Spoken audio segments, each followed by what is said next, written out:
Good afternoon. A very good afternoon to our most revered Guruji, Dr. Ashok Kumar Mohanty sir, Dr. Milind Rao sir, Dr. Narendra Gupta sir, Dr. Mahesh Chandra sir, our most senior and respected mentor, Dr. Manoj Jaiswal sir, Dr. Dilip Jani sir, Dr. M.B. Mahadik sir, Dr. S. Anand sir, Dr. Shashikant Shinde sir और हमारे सभी respected IHF family members. तो सबसे पहले एक छोटा सा announcement कि हमारे जो पेड सेशंस थे वो पोस्टपोन्ड थे, तो अभी हमने उनको स्टार्ट कर दिया है, अनाउंस कर दिया है, तो आप सभी सब्सक्राइब कीजिए। तो जैसा कि आप सभी को पता है, आज हमारे रिस्पेक्टेड मेंटर डॉक्टर जागृति के जानी मैम ने एक बहुत ही इंटरेस्टिंग केस प्रेजेंट किया है, उसी को लेकर हम आज की ये वीसी करने वाले हैं। तो सबसे पहले मैं हमारी IHF फैमिली की ओर से मैम का वेलकम करता हूँ। Welcome ma'am, a very good afternoon ma'am. कैसे हैं मैम आप? First class sir, first class. Very nice ma'am. Thank you. Over to you ma'am, start करते हैं। Yeah so first of all my sincere gratitude to doctor Samuel Hahnemann, जिन्होंने इतना अच्छा homoeopathy का आविष्कार किया है, और we are blessed to be homoeopath. और और फिर doctor Rao sir, doctor Milind Rao sir, मेरे HHF family members, HHF mentors, IHF family members, IHF mentors, doctor Mahesh Chandra sir, doctor Mohanty sir, doctor Narendra Gupta sir, doctor Manoj Jaiswal sir, doctor Dilip Jani sir, doctor Praveen Kumar sir, और doctor Shashikant Shinde sir, doctor MB Mahadik sir, तो and my dear IHF family members. आज के case में आप लोगों का बहुत ही अच्छा रिस्पांस आया है, सो आई एम वेरी हैप्पी। तो आज का केस हम शुरू करते हैं। तो I just read out the case. तो ये है ना, मेरी रिलेटिव का केस है, तो मुझे उसका फैमिली बैकग्राउंड पता था, so I'll just read it. So presenting case of a 10th standard student from CBSE board who was brought by her mom for the treatment for constipation, hair fall and poor concentration, rather disinterest in studies. She was brought to me in September 2018. She was in 10th at that time. Her mom is a diabetic, and she has her own health issues. So they are my relatives, so I'm well versed with their family background. Now patient's father is a schizophrenic, so he is on treatment, and he is at home only, he doesn't earn at all. कुछ काम भी किया तो 2-4 महीना काम किया, फिर वापस आके घर पे बैठ गए. So there is no financial support that he gives to the family. And mom is a teacher, so who has to work compulsorily to earn to make both the ends meet. और ये जो patient का grandfather है, he is a retired bank employee, तो उनको अच्छा pension आता है. So he also contributes towards the family expenses. Now this patient is the only child. अभी हम लोग ना पहले जब भी कोई फैमिली गेट टुगेदर में मिलते थे ना, this girl was very shy and you know she would not talk to anybody. तो मेरा इंप्रेशन ऐसा था कि ये लड़की बहुत ही शांत शर्मीली स्वभाव की है. नाउ अभी उस दिन जब ये हुआ, when she came to me, as soon as they sat in front of me, her mom started talking about her. So she said she is very good at studies, but in her class she is the number one mischievous and naughty girl. So I was very much surprised hearing this, as it was opposite to how she behaved in the socials. And मैंने उसका expression देखा ना, तो उसका expression भी कुछ खास फर्क नहीं आया मुझे, तो ठीक लगा. फिर then mother continued that she loves talking, she loves going out with friends, she takes her studies very casually. Now she is in 10th, but she doesn't study much at home. She knows she is not going to get any marks for completing her books. तो उसने homework करना ही बंद कर दिया है. Marks तो मिलने वाले हैं नहीं, फिर होमवर्क क्यों करने का. एंड मदर फाइंड्स कि she is not at all serious in her work and in her career also. Generally 10th standard के स्टूडेंट्स बोलने लगते हैं ना, मुझे ये लेना है, ये लेना है, लेकिन ये बच्ची कुछ बोलती नहीं थी. Looking at the family situation, her mom expects her to be self-sufficient in future, but natural ना, क्योंकि financial crunch है ही family में. But this girl is more into fun and frolic. While on the way, she saw, जब भी वो मेरे पास आ रही थी, तो उसने एक रेस्टोरेंट देखी. उसकी मम्मी ने मुझे बताया कि मम्मी हम लोग जाते टाइम ना यहाँ पे खाना खाएंगे. तो this was very strange. Like actually already financial problems थोड़े बहुत तो रहेंगे ही, लेकिन ये मैडम को बाहर का ऐसे खाना आए दिन खाना ही है. So, and her mother narrated an incident that her school is just 5 minutes away from her house. And she is the last person to enter the school. And after she enters, the watchman shuts the gate. After she enters, the watchman shuts the gate. So her mom described her morning routine that she is in no hurry to get up early. Her mom has to be after her, as she is very afraid that if she is late by even 1 minute, the gate will be closed for her. But then she has, care a damn attitude. नहीं होगा. So what? हुआ तो क्या हुआ? Her facial expressions while mom was saying this too had the same feeling. She's not bothered at all. Her mom said she enters the school with an attitude of an important person for whom people are waiting.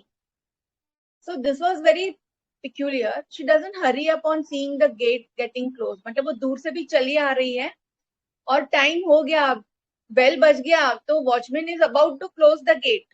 लेकिन watchman कुछ अच्छा आदमी होगा कि ही wait कि भाई तू जल्दी आ जा, then I shut the gate. But then तो कोई बंदा है तो जल्दी जल्दी दौड़ के आएगा ना. बट शी इज तो she walks with an attitude of a VIP. ये सब है ना मम्मी ने मुझे बताया. She loves to talk on the phone with अच्छा हाँ. So this is about that entry episode. कि वो इस प्रकार से उसका स्कूल जाने का एटीट्यूड है. Now she loves to talk on the phone with the friends in her class. अच्छा, and in her class she is the leader who decides what activity the class should do on any festival day.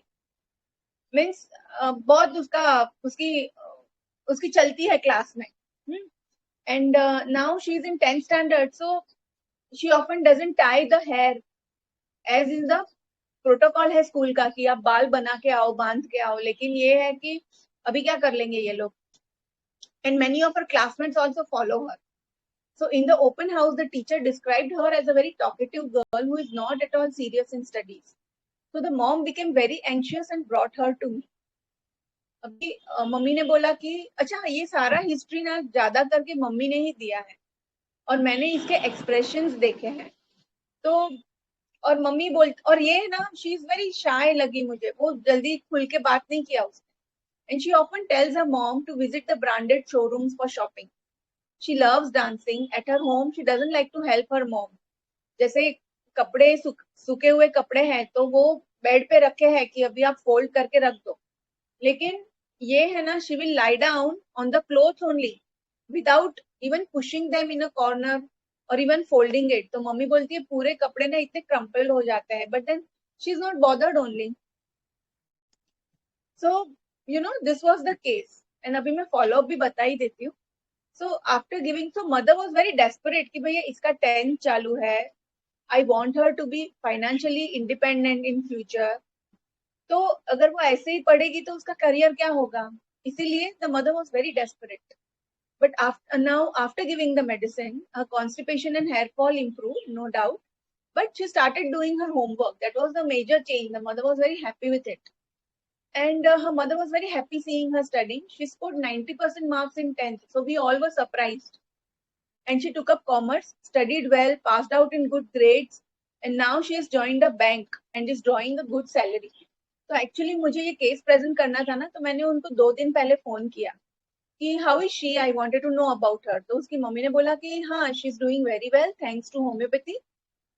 जब से दवाई चालू किया है उसको कभी भी सर्दी बुखार कुछ आया ही नहीं है. There is no acute complaints and she is doing really well. और अभी है ना आप वापस दवाई भेजो because now in the bank she is drawing the salary. लेकिन ये मैडम को है कि अभी तो सैलरी हाथ में भी नहीं आई है और शी हैज अ प्लान्स. ये ब्रांडेड शोरूम में जाएंगे, यहाँ से ये लेंगे, एडिडास का जूता लेंगे, फिर यहाँ जाएंगे तो उसका शूज लेंगे, नहीं उसका पर्स लेंगे. तो ये सब है ना उसके चालू हो जाते हैं. तो मम्मी ने बोला अब वापस थोड़ी दवाई भेजो, उसका थोड़ा अकल थोड़ा ठिकाने आएगा. So I have just send the medicine. So this is about the case and I want one of you to share your views. आप सबने बहुत ही अच्छा एनालिसिस किया है and the remedy is out.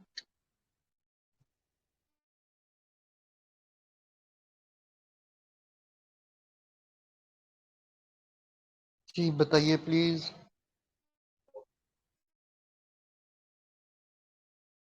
Good afternoon ma'am. या हाँ mega madam, हाँ बताइए। हाँ, ये जो लड़की थी ये मुझे थोड़ी सी स्पॉइल्ड चाइल्ड लगी कि जैसे हम्म। घर की कंडीशन है फिर भी इसे नहीं समझ आ रहा है कि हम कैसे रहना। ब्रांडेड शूज चाहिए उसे, उसे सब कुछ अच्छा अच्छा चाहिए, खाना भी रेस्टोरेंट में खाना है। और ऐसे भी नहीं है कि वो बहुत छोटी है, 10th क्लास में है, उसे सब समझ में आता है। और जैसे हम्म। आपने बोला कि जब भी आप उससे मिले हो तो बहुत शाय थी, तो इसमें टिमिडिटी तो है और इसमें ईगो भी बहुत ज्यादा है। जैसे मगर मम्मी सब कुछ कंप्लेन बोल रही है और उसका एटीट्यूड आपने जैसे एक्सप्रेशन देखी उससे लगा कि इसमें बहुत ईगो है। हाँ बोलो तो बोलो, मैं हूँ ऐसी, इट हम्म। Doesn't matter. तो स्कूल का भी जो बिहेवियर है, जैसे लास्ट में जाएगी, जैसे वो एक था ना कि मैं राजा हूँ, मेरे वेलकम के लिए आप खड़े हो, इस तरह से उसका एटीट्यूड लगा मुझे। सही बात। और ओवरऑल अगर मुझे फील आया, एक तो लाइको और वेरेट का मैम, पर मैं वेरेट पे नहीं जाना चाहती क्योंकि वेरेट शाइन नहीं रहेगा। जैसे अगर वो प्रिंस है तो वो हर जगह रहेगा, है ना। जैसे आपने बोला कि ये नोटबुक भी कंप्लीट नहीं करती है, क्यों? तो उसे पता चला कि इसके मार्क्स नहीं मिले और उसके बाद उसने नहीं किया कंप्लीट। पहले तो वो करती थी ना। अगर वैरायट रहता था तो वो पहले से ही वही वे में रहता था। इसे जब समझ में आता है कि जहाँ कहाँ मुझे क्या बोलते हैं उसको, डोमिनेट होना चाहिए या फिर किस एटीट्यूड में रहना चाहिए, ये बाद में उसको टर्न ओवर कर रही, तो आई थिंक मैं लाइको के साथ जाऊंगी। ओके मैम, ठीक है। मैम लेकिन आपको लगता है कि लाइकोपोडियम इतनी हद तक जाएगा कि आराम से चल के आएगा स्कूल में? You know, lycopodium is also ambitious, no? वो लाइको का पॉइंट टिमिडिटी भी होगा। लगा था, पर जो शाइनेस था, टिमिडिटी, उसको लेके मुझे लाइको थोड़ा ज्यादा लगा मैम। देखो, लाइको में शाइनेस और टिमिडिटी है ना, इन फ्रंट ऑफ द स्ट्रेंजर्स है। तो हाँ, वो मेरे सामने टिमिड थी तो मतलब वो शाय थी मेरे सामने। लेकिन इतने सारे पराक्रम उसके सुन के मुझे वो कहीं पे भी टिमिड नहीं लगी। तो फिर मैम और मेरा हाँ मैम बोलिए। आई गो विथ वेरेट मैम। हाँ, या okay. So let me just disclose, you all are right, this remedy is Veratrum. Congratulations mega ma'am, आपने सही बताया, दिस इज वेरेट। ओके। अभी है ना, किसी ने बोला है ये यहाँ पे ना मैंने दो रूब्रिक लिए थे। एक तो गवर्नमेंट लिया था कि मम्मी ने बोला ना कि यहाँ पे आया है तो दवाई के लिए नहीं, उसको खाने का ये था। एंड देन पॉम्पस इम्पोर्टेंट, कि उसको इतना है कि मतलब as a VIP she is entering the gate of the school. और तो ये रूब्रिक लिया, pompous means considers himself as an important person. Okay. तो दो रेमेडी कॉमन है, वेरेट्रम एंड कैलकेरिया। अभी कैलकेरिया में है ना, जो भी वेल्थ है कैलकेरिया का, वेरेट का भी वेल्थ होता है, लेकिन कैलकेरिया का जो वेल्थ है वो अपने पेरेंट्स का होता है, एंसेस्ट्रल वेल्थ होता है। तो अगर मतलब कैलकेरिया ऐसा बिहेव कभी करता था, ऐसे मेरे हिसाब से, कि अगर ये उसके ट्रस्टीज उनके बोर्ड में होते, शायद उसके ट्रस्टीज उसके रिलेटिव होते या ऐसा कुछ होता, तो मेरा ओपिनियन है, पता नहीं। तो तो है ना, तो हो सकता था हम लोग ले सकते थे। लेकिन यहाँ पे कुछ उसने एंसेस्ट्रल वेल्थ वगैरह कुछ नहीं है, और कैलकेरिया का एक्सट्रीम टिमिडिटी होगा, plus elements from its excessive protection by the family. अभी यहाँ पे ना कहीं पे भी उसकी मम्मी ने, या मुझे ऐसा नहीं लगा कि she is a spoiled child, rather she is a stubborn child who doesn't want to listen to anybody. और उसकी मम्मी है ना, बहुत ही, शी इज अ टीचर, और वो इतना अच्छा, यहाँ तक उसने इतना अच्छा स्कोर की, मतलब होमवर्क भी कंप्लीट करती थी ना, that is thanks to her mom. कि वो जब घर में ट्यूशन लेती थी तो बच्चे को बैठा देती कि भाई तू भी तेरा ट्यूशन कंप्लीट कर होमवर्क, तो वो हिसाब से ना ये बच्ची पढ़ पढ़ के यहाँ तक आ गई है। हम्म। लेकिन फिर आगे जाके तो कैलकेरिया ना, मैंने ऐसे, फर्स्ट ऑफ ऑल कैलकेरिया का तो फीलिंग आया ही नहीं था, क्योंकि कैलकेरिया का जो टिमिडिटी होता है even in front of school में सबके सामने, कैलकेरिया ऐसा बिहेव नहीं करेगा। या जो वो क्लास में भी करती है ना कि मुझे हेयर बैंड नहीं, मतलब बाल अपने हिसाब से मुझे बाल बनाने हैं। कैलकेरिया नहीं होता, इवन लाइको भी, और लाइको एक्सट्रीम एम्बिशन में होता था, एम्बिशियस होता था। तो यहाँ पे ये भी नहीं था, और लाइको का टिमिडिटी भी आता था ना। हालांकि जो वेरेट्रम है वो टिमिडिटी 1 मार्क रूब्रिक है उसमें। ठीक है। और तीसरा था फॉस्फोरस, आपने किसी ने बोला है, तो फॉस्फोरस में है ना कहाँ पे भी ना सिंपैथेटिक एटीट्यूड थोड़ा तो आता था उसकी मम्मी के लिए, कि मेरी मम्मी को अपने हेल्थ इश्यूज है, वो बेचारी कमाने को जाती है, तो what is my job, my responsibility as a daughter, कि मुझे घर को यू नो घर को आगे लेके जाना है ना, it's now my responsibility in future.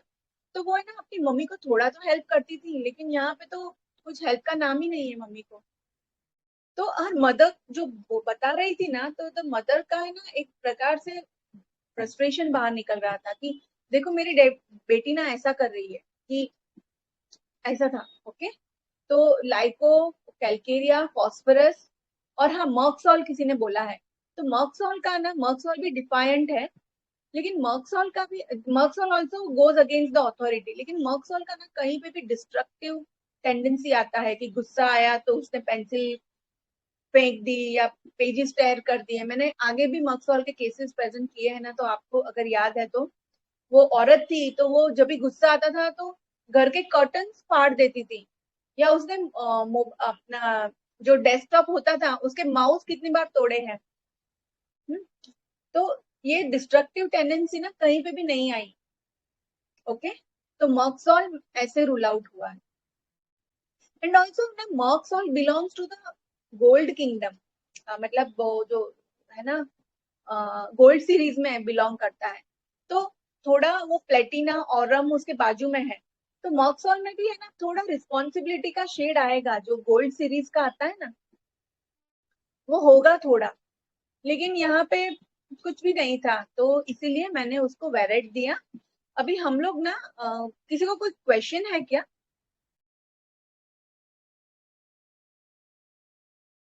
Hello,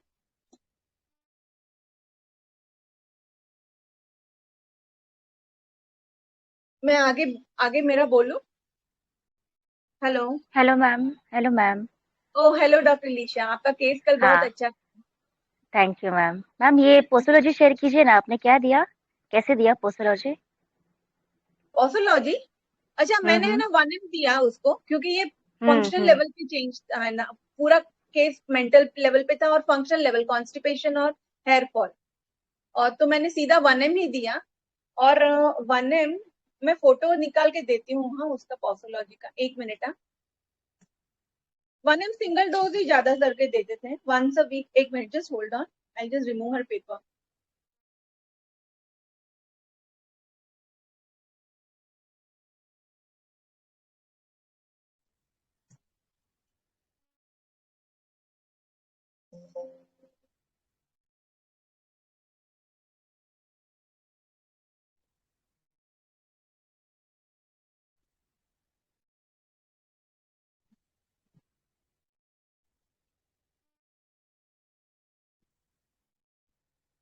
अच्छा, मैं है ना इसका फोटो निकाल के सर को भेजती हूँ, तो he will share in the group.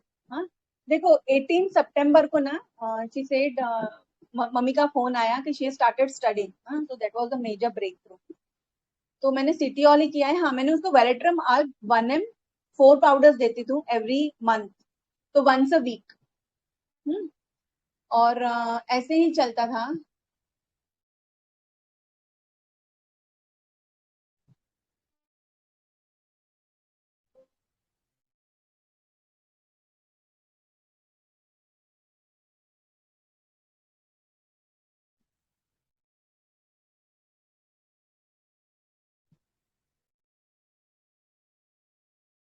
हाँ हेलो मैम, गुड हाँ, इवनिंग। या तो good 1M afternoon ma'am. 1 powder every week, तो पूरा 2018 2019 तक चला। And then she stop the medicine.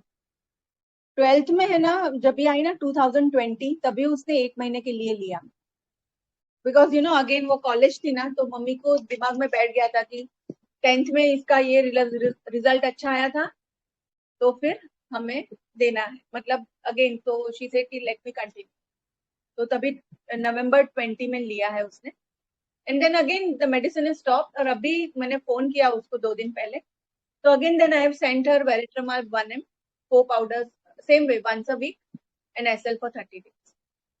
So that is how the case went. अभी है ना? Hello ma'am, good afternoon. Yes, good afternoon ma'am, बोलिए। मैम ये पूछ रही थी कि आप कंटिन्यू इतने दिनों तक 1 ml आप चलाती रही क्या? once a week, हाँ। वो उसने ना रेगुलर दवाई भी नहीं लिया है मैम, वो ना सितंबर में आई, फिर देन सीधा उसका नवंबर है, मतलब अक्टूबर 1 महीना नहीं था, देन नवंबर है, फिर सीधा जनवरी है।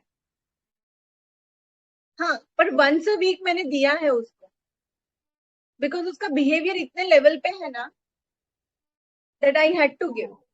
और उसका एग्जाम था मार्च में, मतलब एसएससी के एग्जाम मार्च में होती है ना, तो उसने 12 फरवरी तक दवाई लिए है। यानी कहने का मीन्स कि जो उसका मेंटल लेवल था वो बहुत हाई लेवल पे चला गया था, इसके लिए आपने इतना कंटिन्यू उसको आपने प्रिस्क्राइब किया मेडिसिन की 1 वीक आप 1 ml उसे ना देती हाँ रही। हाँ, yes yes, once a okay week, क्योंकि मुझे कंटिन्यूअस उसका इफेक्ट चाहिए था, तो रिजल्ट भी उसका अच्छा आया। ओके ओके ठीक, okay okay ma'am, thank you. अभी है ना, मुझे ये हम लोग ना वेरेट्रमाल को बहुत ही बेकार दवाई मानते हैं ना, कि वेरी बैड पर्सन, लेकिन है ना, हर एक दवाई के 2 पहलू होते हैं, पॉजिटिव भी होता है, नेगेटिव भी होता है। तो वैसे वेरेट्रम में कोई कोई पॉजिटिव रूब्रिक्स भी चाहिए, कि वेरेट्रम के नेगेटिव रूब्रिक्स तो हम सबको पता है, तो I want to share with you some positive rubrics which I have found out from Radar Opus. Okay, तो सर, प्रवीण सर, आप वो स्लाइड शेयर करेंगे? जी मैम।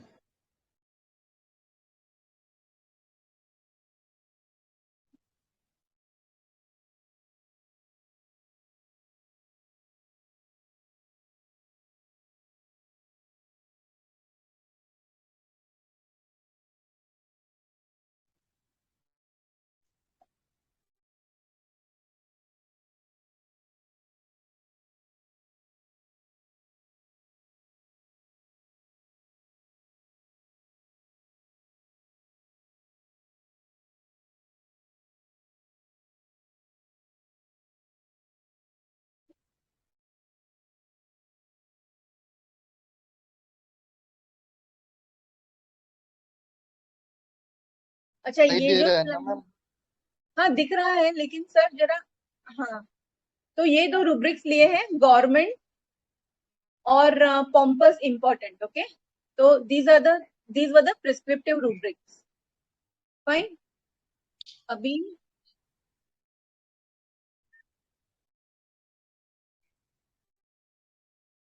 जी मैम। हाँ सर, नेक्स्ट स्लाइड प्लीज।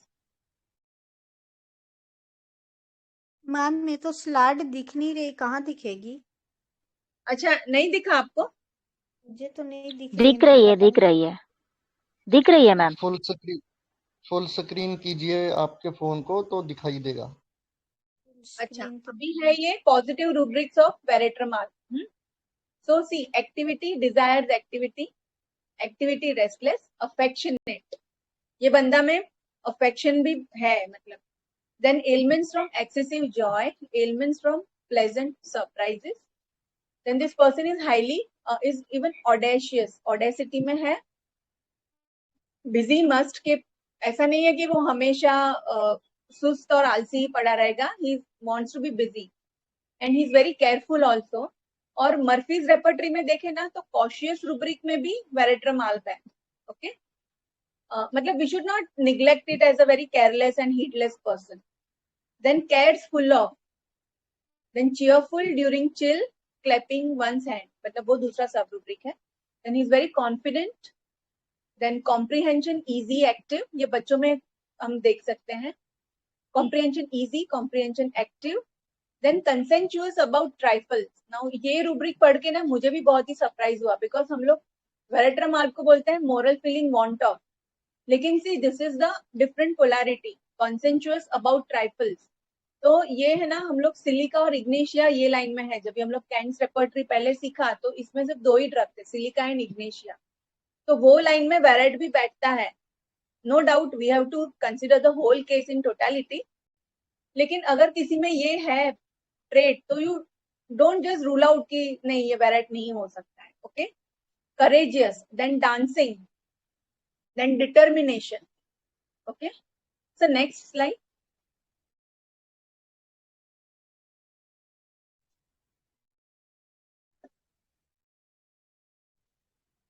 तो ये सर नॉट दिस स्लाइड, ये वो लड़की का ही है, नॉटी गर्ल, गवर्नमेंट पॉम्पस. फिर दूसरे moral feeling want of, selfish, unfailing, egotism and dictatorial. जैसे ये सब रूब्रिक्स आप सबने बताए हैं. हाँ, देन डांसिंग, डॉगमेटिक. सी वेरेट्रा मार्क डॉगमेटिक भी है. हाँ, हम उसको एकदम कॉकवेटिश बंदा समझते हैं, but then he is even dogmatic. Then he is into his elegance. ऐसा नहीं है कि वेरेट हमेशा डर्टी रहेगा. Verat is a very polished person. तो in front of you the presentation will be ah क्या बंदा है, ऐसा भी है. देन एनर्जाइज्ड फीलिंग, मतलब चिल्ड्रन आर सो प्लेफुल. हाँ, एनर्जाइज्ड फीलिंग एक रूब्रिक है और उसका सब रूब्रिक है energised feeling in children. Then excitement over trifles, acceleration in children. Okay, then very hopeful person, very industrious, cannot support injustice. हमको लगता है वेरेट्रा himself is the person who is doing injustice to people around, लेकिन he himself cannot support injustice at times. And he is very intellectual. Then he is also into introspection. वो खुद भी अपने अंदर झांक के देखता है कि मेरा क्या चल रहा है लाइफ में, मैं क्या सोच रहा हूँ. ओके, तो ऐसा भी बंदा होता है. Next sir. अच्छा, फिर है mental power increased, mildness, verat is mild. हाँ, सोचो ये mirth, then naive but very intelligent, ये अपने को सबको मालूम है. Then occupation एम्लियोरेट्स.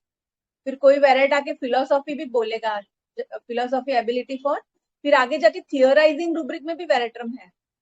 Then he is very positive, he is very reserved, secretive में भी वेरेट है. And then reverence for those around him. Okay, so next slide please.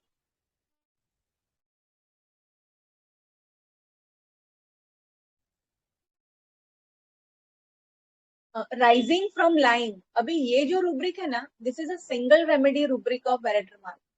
और राइजिंग फ्रॉम लाइंग ना, मुझे ऐसा लगा कि दिस इज माय अंडरस्टैंडिंग कि बंदा लाइंग मतलब जो नीचे गिरा है, मतलब सो चुका है, not sleeping but he is lying down, bed पे पड़ा है, और उसमें से he will rise, not he will rise means he will get up. तो मतलब हम लोग ना अगर ज्यादा उसका सोच सकते तो ऐसा भी है कि he has the capacity कि जब भी वो बंदा एकदम नेगेटिव स्टेट में है, he can rise above that state. Okay, अभी ऐसा कोई केस तो मैंने नहीं देखा है, but we can just think about this rubric because it is a single remedy rubric, so it should be a very important rubric. Okay, then serious, he is very serious. हम लोग उसको frivolous और ऐसा समझते हैं, no, but some verets are serious, हम लोग को ऐसे भी मिलेंगे. Then timid है, तो जो डॉक्टर मेघा ने बोला था ना कि timidity 1 mark is verat. Then he is into tranquility. Murphy's repertory में ना ये कामनेस रूब्रिक में है, ठीक है. Then he is vivacious. फिर देखो ये महाशय वांट्स नथिंग. हम लोग का ऐसा है ना कि veratrum mark is too much into material things, ये कैसे भी करके employs ways and means to fulfil his ambition. लेकिन एक वेरेट का पहलू ये भी है कि he wants nothing and he is witty. तो कभी कभी हमको ऐसे वेरेट भी मिल जाएंगे. So this is what I wanted to share with you कि हम सबको नेगेटिव साइड तो पता ही है वेरेट का, तो लेट अस स्टडी थोड़ा positive side. Okay, so that's all from my side.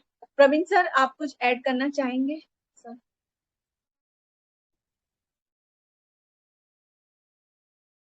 Ji ma'am, बहुत बढ़िया बताया है आपने।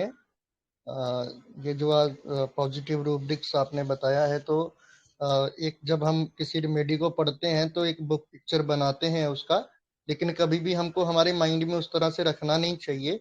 हमारे पास मतलब किसी भी फैसेट में रेमेडी आ सकता है, जैसे जैसे उसका एवोल्यूशन हुआ है, उसका आईपीआर है, सोसाइटी में वो कहाँ से आ रहा है। तो हमको बिल्कुल अनप्रेजुडाइज रहने का प्रयास करना चाहिए। बहुत बढ़िया मैम, बहुत प्यारा केस था। Okay, thank you, sir. Hello So that's ma'am. all from my hello ma'am. yeah. हाँ, मैं ये हाँ जी। पूछ रही थी मैम कि ये तो मेंटल लेवल था, इसलिए आपने इतना आपने फ्रीक्वेंट आपने बने मुझको प्रिस्क्राइब किया। लेकिन अगर फिजिकल लेवल पे किसी को इश्यूज है तो भी हमें वन एम हम इतने फ्रीक्वेंट प्रिस्क्राइब कर सकते हैं? ये है ना, हाँ देखो, हमारा जो पोसोलॉजी है ना वो केस टू केस डिफर करता है, लेकिन मैंने देखा है कि कैंसर के केसेस में जहाँ पे टर्मिनली पेशेंट इल है, तो वहां पे भी 1M है ना फ्रीक्वेंट रिपीटेड हुआ है। वहां पे उल्टा वो लोग बोलते हैं 10M भी फ्रीक्वेंट रिपीटेशन होती है। तो एक्चुअली ना ये है जैसे तोल मोल के बोल। तो अगर कोई केस सामने आएगा तो हाँ, कभी अगर जरूरत है तो हमें 1M भी फ्रीक्वेंट रिपीटेशन करना पड़ेगा। जैसे अभी लास्ट वीक मेरे पास केस था, 83 years old male, he is my regular patient, वो नक्स वोमिका है। तो he is improving with nux vomica. उसको रिकरेंट यूटीआई था, बिनाइन एनलार्जमेंट ऑफ प्रोस्टेट था, तो वो सब उसका नक्स वोमिका से ही वॉज सेटल्ड। अभी हुआ उसको chikungunya, and then after chikungunya severe joint pains. तो देन मैंने उसको नक्सवोमिका 1M वापस मैंने बंद कर दिया था। Nux vomica he was on SL, लेकिन मैंने नक्सवोमिका 1M दिया उसको, 1 gram दिया उसको, because he was in severe pain, he was not even able to walk. और उसने मैंने उसको बोला वाटर डोज ले लो, मतलब हम लोग बोलते हैं ना 1M 10 minutes पे 3 times। तो वो बंदे ने क्या किया, पूरा दिन उसने ना 1M लिया ही, हर 2 घंटे पे लिया, and next day he was better. तो अभी है ना उसका नक्सवोमिका 1M बीडी चालू है, और वो उसने अपने आप ही चालू रखा है, डॉक्टर आप है ना मुझे कम डोज मत दो, मुझे मेरा ये डोज ना मेरे बॉडी को सूट हो गया है। और उसको कुछ उसके जो प्रूविंग के सिम्टम्स हम लोग बोलते हैं ना, we are afraid of that, no, and that too in an 83-year-old person, लेकिन he is doing very well. तो फिजिकल्स में भी अगर एक्यूट इलनेस है पोस्ट चिकनगुनिया का, ये इसमें ये केस में था, तो हाँ मुझे we have to repeat 1M frequently.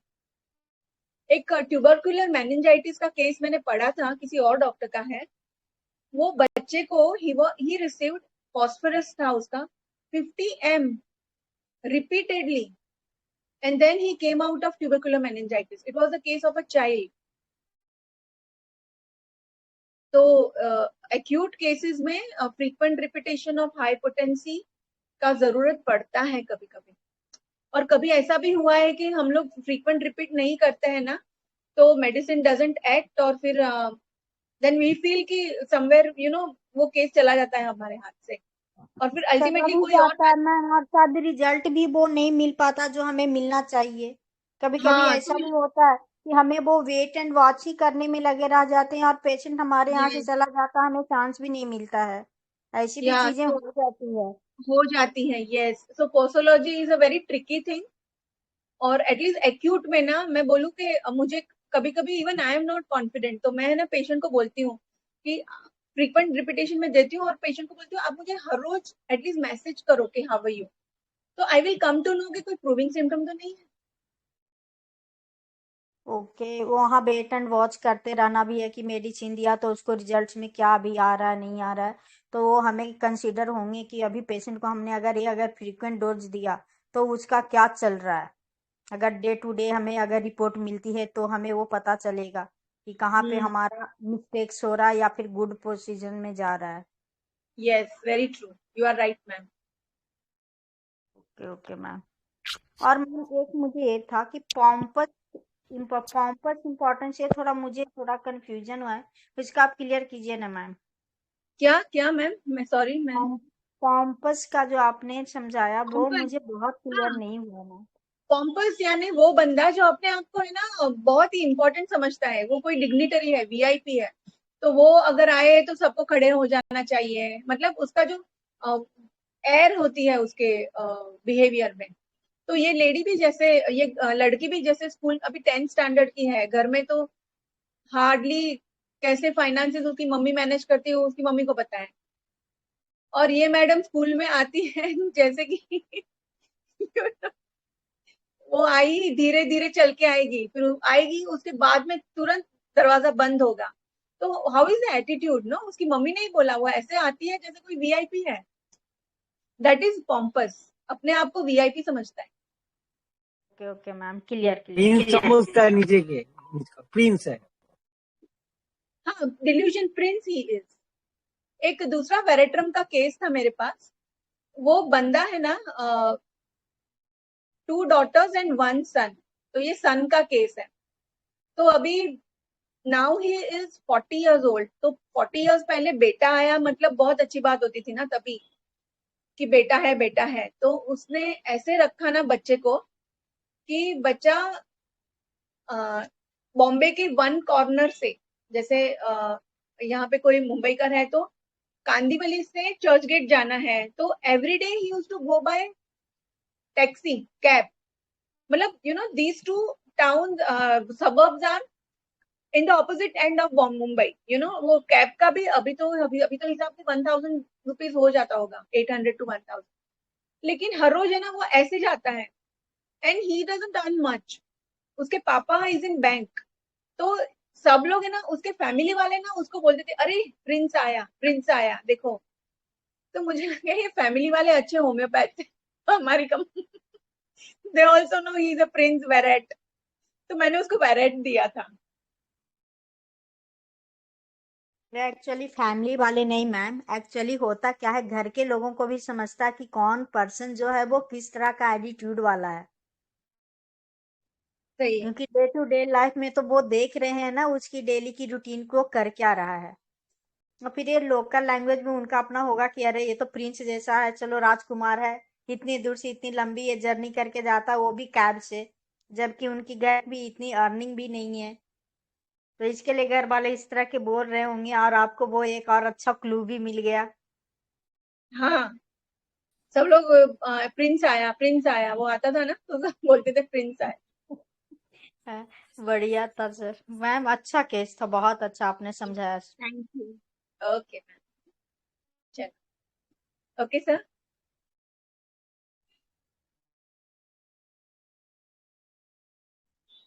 Anything else sir?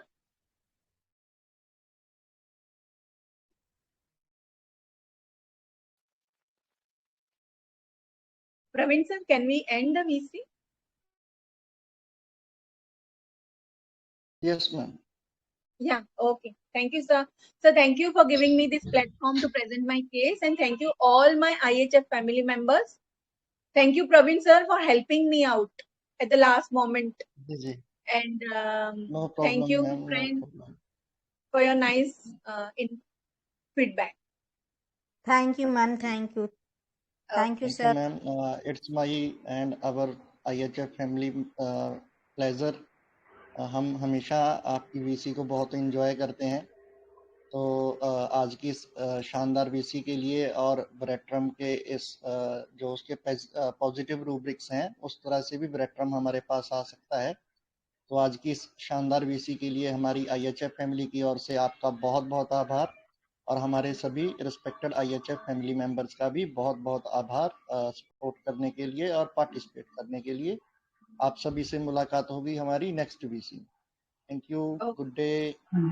Thank you sir. जी जी, welcome sir, welcome.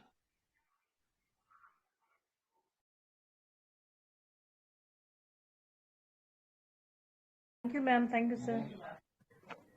Thank you, ma'am. Thank you, sir.